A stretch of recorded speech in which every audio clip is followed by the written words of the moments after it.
Queria mostrar para vocês rapidinho algumas posições lamentáveis de pessoas que formam opinião prévia sobre tudo e, por conta de um orgulho muito grande, se aferram à sua própria opinião e não querem ler, conhecer, investigar absolutamente nada. Infelizmente, algumas dessas posições vêm de dentro do movimento espírita, de pessoas que se dizem espírita, mas que agem completamente contrário ao que seria um verdadeiro espírita, que em princípio tem que ser um bom pesquisador.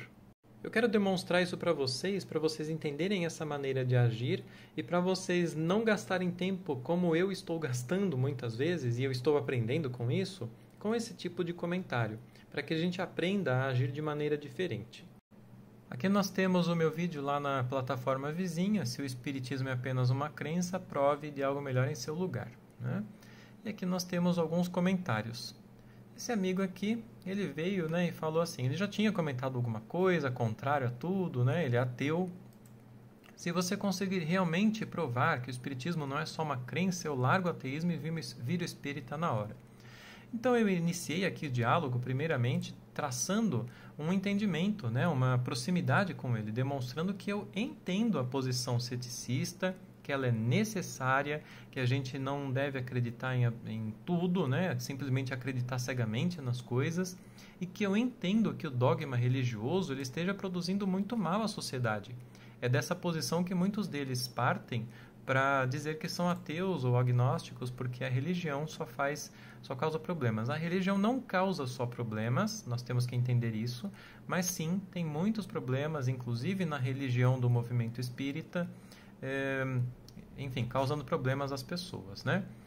E aí eu comecei a demonstrar para ele, né, que a leitura é importante, a autonomia, a Revolução Espírita, do Paulo Henrique de Figueiredo, a obra O Céu e o Inferno na versão original, né, lá da editora Feal, a Revista Espírita de 1858 a 1869, tem muita coisa ali. E aí eu complemento, né, dizendo que ele já deveria ter percebido que se fosse uma coisa tola, uma coisa vã, não teria gerado toda uma argumentação como essa, toda uma conversa que vai muito além ou nem chega perto daquelas conversas religiosas do tipo leia a Bíblia e aceite a palavra de Deus, ou leia Chico Xavier e aceite o nosso lar, aceite o que diz Emmanuel, aceite o que diz André Luiz, nada disso, né?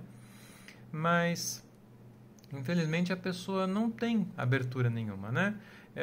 Aí ele começa a mudar de assunto, né? Vai pegar outros pontos, aí você foca, né? Fica girando, né? Sobre esse tipo de pensamento, não vai te levar a lugar algum, né? Vamos seguir aí, você está por sua conta, tem que estudar, tal.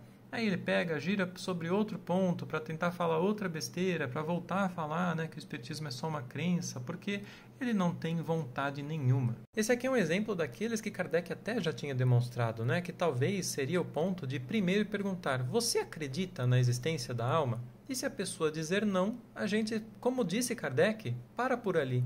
E eu vou aprender a fazer isso, para por ali. É que eu quero acreditar na boa vontade do ser humano. Eu quero acreditar que o ser humano que uma pessoa como essa tem a capacidade de colocar o seu orgulho de lado um pouquinho, de abaixar a sua crista e falar, poxa, tem coisa que eu não conheço, deixa eu conhecer primeiro.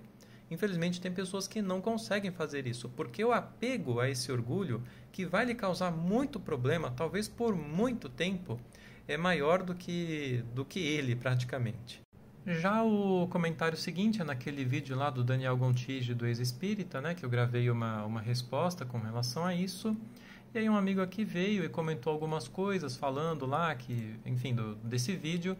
E no fim ele termina falando, né, que esse conceito de que a gente nasce para pagar pecado, que na vida a expiação serve para a gente quitar débito de vida passada, né?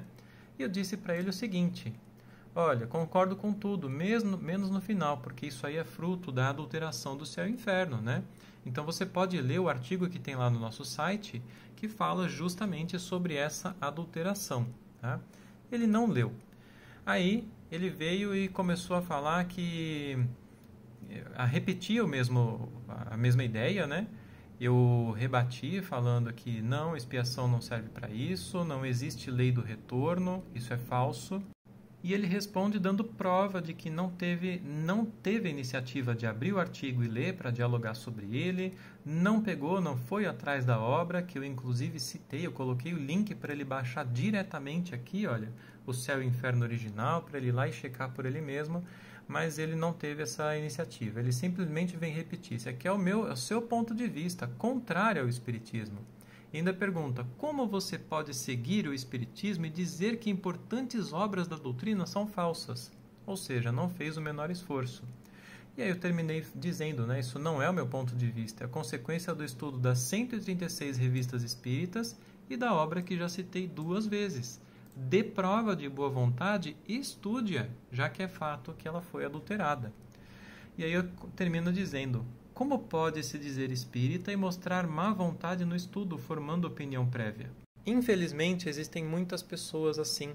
Elas deixam que o orgulho mande nelas. Elas se apegam a esse orgulho, às opiniões prévias nascidas por conta desse orgulho e não se permitem fazer o trabalho salutar da pesquisa. E eu já disse para vocês uma vez, quando surgiu essa história da adulteração da Gênese, eu li os artigos da oposição. Eu li os artigos daqueles que dizem, o CSI do Espiritismo, que não teve adulteração. Eu li com o estômago embrulhado, mas eu li. E depois de eu ler com muita atenção, de eu refletir sobre tudo, eu vi que eles estavam errados. Eu cheguei às minhas conclusões, mas eu li.